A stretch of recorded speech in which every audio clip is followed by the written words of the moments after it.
Everybody, welcome back to another episode of Shifty's 49ers Talk. In today's episode, we are going to be previewing the Week 6 matchup between the San Francisco 49ers traveling to the Cleveland Browns. Now, this should be a really good game, potentially a very big defensive game. Can't wait to get into it, so let's not waste any more time, and let's jump right in. In this matchup, we have the 5-0 San Francisco 49ers taking on the 2-2 Cleveland Browns. Now, when we look at this game, the over-under in terms of points scored is 36 points. So definitely on the lower end of things compared to what you would normally see, especially a team like San Francisco with the offense that we have. The line for this game is San Francisco by 9.5. So there's definitely favored San Francisco, and there's plenty of reasons for that. You know, San Francisco, we've played amazing week in, week out against really good teams, against bad teams, at home, on the road. We've kind of done it all. Cleveland, they have some advantages in this game, and the advantages that they have is they are at home, they are coming off a bye week, so they do have that extra week to prepare for it, and something that we're going to talk a little bit later, but they have the number one defense in the NFL. Now, here's where it gets a little bit tricky for Cleveland, is when we look at the injuries. When you look at the injuries, they are Deshaun Watson, the quarterback, is officially ruled out for this game. Of course, earlier in the season, they lost Nick Chubb. They lost their right tackle Pro Bowl guy, Jack Conklin. So the Cleveland Browns are hurting at some key positions, some key players. So that's a huge negative against them. The 49ers, we really don't have any injuries coming into this game. Aaron Banks, Elijah Mitchell, they've been practicing, so they should be on schedule to play on Sunday against the Cleveland Browns, unless maybe Shanahan decides he wants to hold them out.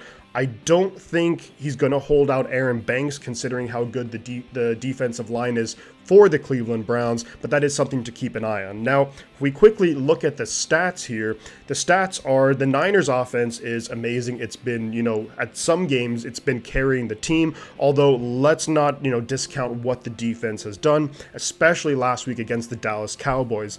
The Cleveland Browns, where they do one better is if you look at their defensive numbers, they are fantastic. They are playing the best defense in the NFL. The big question for Cleveland, though, is how is their offense going to look? They might go with the 4-year veteran P.J. Walker, who hasn't played a ton in his career. Do they go with the rookie Dorian Thompson-Robinson? I doubt it, considering how he looked before the bye week, throwing 3 interceptions up against this Niners defense. I think they're going to go with the veteran. How does he hold up? Well, that remains to be seen. Coming up next, though, what I'm going to talk about, guys, are 3 key players for the Cleveland Browns that I think, as 49er fans, we need to keep an eye on throughout this game. When it comes to the 3 key players, the first guy that we're going to talk about is going to be wide receiver Amari Cooper. Now, he is easily the Browns' number 1 wide receiver and one of their only reliable weapons that they have on offense since Nick Chubb has gotten injured. Now, Amari Cooper on the year so far, 18 receptions, 260 yards, and a touchdown, and that's through 4 games, and one of those games having DTR, who just completely struggled in that game. So I think Amari Cooper is on pace for another really good year, comfortably on pace for over 1,000 yards this season. So he's going to be the guy that we have to really focus in on, especially when it comes to the passing game. Now, what I think the Browns are going to do is they're going to move him around a lot. There's going to be some quick passes. They're going to try and get the ball in his hands. They're going to force Mooney Ward and Lenore to make plays, but don't be surprised if you see Amari Cooper maybe move into the slot a little bit more and go up against a guy like Isaiah Oliver. I think the Browns were, clearly they're going to be at home watching that Cowboys-49ers game, and they're going to see that touchdown reception from Kevontae Turpin. In coverage was Isaiah Oliver. Don't be surprised if you see a couple of plays like that where they're going to try and isolate Cooper, get him deep against Oliver, who's not the fastest guy, and try and go for the big play. With P.J. Walker likely to be the quarterback in this game, he's a guy who's not afraid to throw the ball down the field, take some risks. I mean, at this point, when it comes to the passing game, what do they have to lose? Now, you're going to see guys like Elijah Moore, David Njoku work underneath, but I think Amari Cooper is going to be the target down the field a lot in this game. Now, the second guy I have to talk about, on the defensive side is going to be Myles Garrett. I mean, this guy is just an absolute stud, an absolute monster when it comes to rushing the passer and just playing defense. So far on the year, 5.5 sacks. Remember, again, and this will be the last time I say it, but through 4 games, he is on pace for over 20 sacks. Do I think he'll get there? I don't know. But he is an absolute monster. He can rush from the outside. He can rush from the inside. My guess is they are going to take a page out of the book of the Pittsburgh Steelers, and they're going to have Myles Garrett lined up over Spencer Burford and Colton McKivitz, and this is a big challenge for Colton McKivitz in this matchup. But we've seen Myles Garrett, there's that really cool highlight where he's almost doing like that like basketball, fake step or whatever, lined up over the center, and he gets around him really quickly. So even Jake Brendel, he's going to have to keep an eye on where Myles Garrett is at all times. The tricky thing, though, and we're going to talk about it a little bit later, is that Cleveland Browns, they have some other really solid pass rushers too. But Myles Garrett, you got to know where he is at all times if you're on offense, and especially Brock Purdy. If he needs to adjust the protection, adjust the play, he will have to be able to do that in the moment. And the last guy that we're going to talk about with regards to the 3 key players is going to be linebacker Jeremiah Owusu-Koramoah. I'm just going to call him JOK just for short. But he is a really good linebacker, kind of underrated, never gets talked about as one of the best linebackers in the league. Do I think he's a top 3 linebacker? Probably not. Top 10? Very well could be. He ties for the lead in the tackles for the Cleveland Browns. He has 5 tackles for a loss, so he's aggressive when it comes to playing up against the run. And it's one of those things, too, where he's going to be one of the guys, him and Anthony Walker, linebacker, but they're going to be tasked with slowing down George Kittle, who's coming off a 3-touchdown game. Also, they're going to have to keep an eye on guys like Christian McCaffrey. When he's running the ball, if he gets through the defensive line, he's going to have to be there in the right place at the right time to make the plays. And also, Kyle Shanahan is going to challenge JOK in the passing game, with Kittle, with CMC, with Juszczyk, with Debo, all these different players. So this is a huge game for him and a huge game for the Cleveland Browns defense. They're going to have to play really, really well if they want a chance to win this game. Now, coming up next, guys, I'm going to talk about some matchups that we need to look out for in this game, which really could determine the outcome. That's coming right up.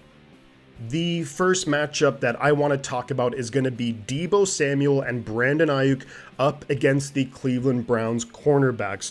They have a really good group of cornerbacks. I think maybe the best or one of the best in the NFL. You look at Denzel Ward, you look at Greg Newsome, you look at Martin Emerson. Those 3 guys are really, really good. So Deebo Samuel, Brandon Ayuk, they are going to have their work cut out for them. Now, we all know that Kyle Shanahan can dial up some really good plays, some really good route combinations to try and get guys open. But dude, this is like one of the elite, if not the elite secondaries that we are going to face this year. So how do they respond? Well, I think some of the things that we're going to do is we're going to, just ground and pound the run game, see if we can really get ourselves into some favorable matchups. Don't be surprised, too, if we're going to test the tackling abilities of their cornerbacks.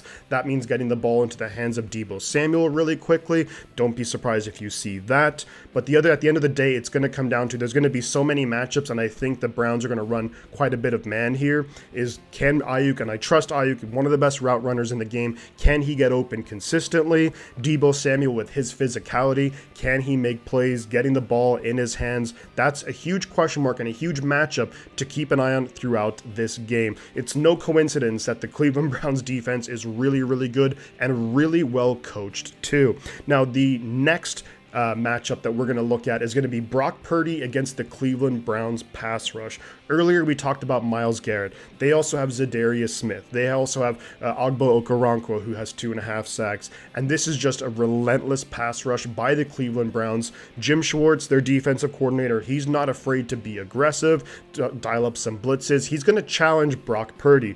Number one, I think they got to try and shut down the run game. But don't be surprised if they use some exotic blitzes. On the right, against the right side of the 49ers offensive line. They are incredibly deep, incredibly talented at the edge position. And also, Dalvin Tomlinson's been playing great at defensive tackle, right in the middle, really been great against the run too, stuffing the run. So this is a massive challenge in this game. And then the next matchup that we're going to talk about is going to be Kyle Shanahan up against Jim Schwartz. Now, when they've met against each other, Jim Schwartz is actually 7-1 against Kyle Shanahan, believe believe it or not. And that's when Shanahan being an OC and Jim Schwartz being a DC or a head coach, what have you. But ultimately, when it's Kyle Shanahan essentially in charge of the offense up against Jim Schwartz in charge of the defense, Schwartz has definitely got Shanahan's number. And I look at this matchup, the Cleveland Browns defense, they're going to have to hold the San Francisco 49ers.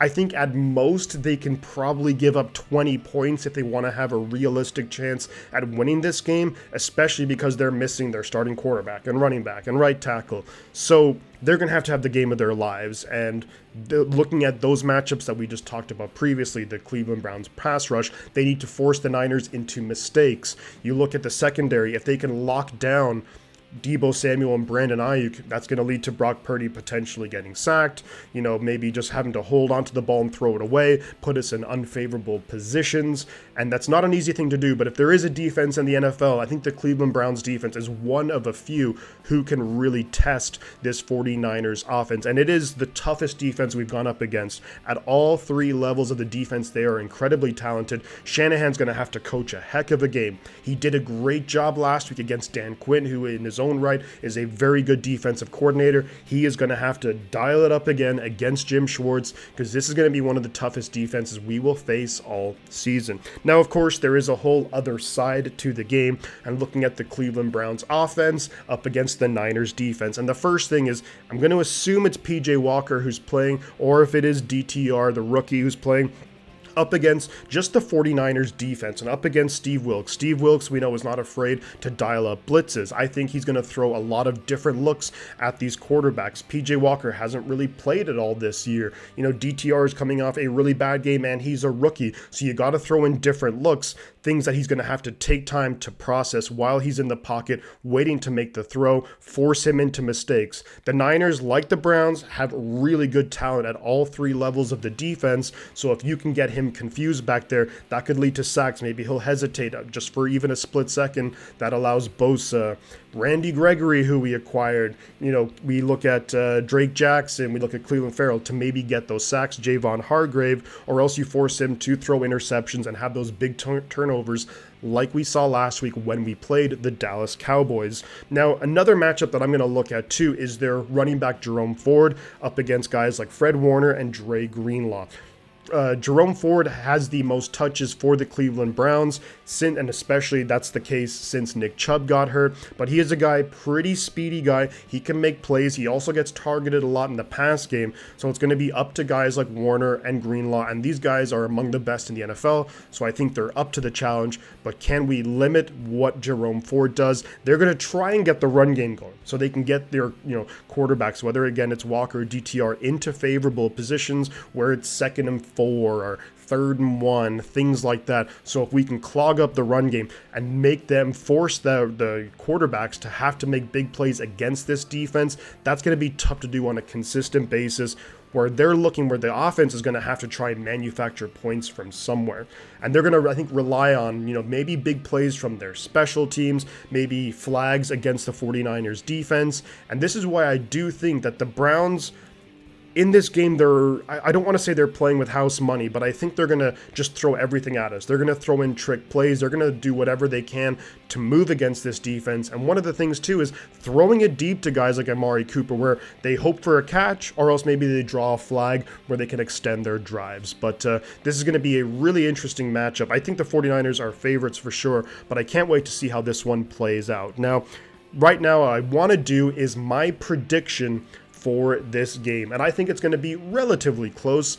I have the game Niners winning 24-17 over the Cleveland Browns. I do think that this Browns, the offense is just, they're missing so many key players. They're not going to be able to move the ball consistently. And I could be a case where maybe it's 24-10 and they score a late touchdown to kind of get the score a little bit closer. I do think the Cleveland Browns for sure can force this Niners offense to their lowest point total of the season. Niners, I just believe with the defense playing as well as I think that they should and will, will have enough opportunities on offense to put up points against this really good Browns defense. But those are my thoughts on this game, guys. I want to hear your thoughts, though, in the comments below. Who do you have winning, 49ers at Browns? This is a game that we only see about once every 4 years, so it's always really cool to go up against AFC opponents. I'm really stoked on it, but I want to hear your thoughts on this matchup. What are some of your key players, key matchups? Who's the X factor in this game? Curious to hear about that.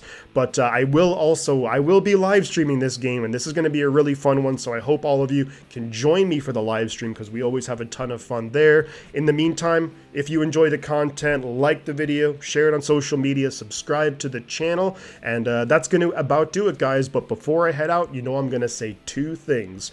The butt counts, and I'll catch you guys on the flip side.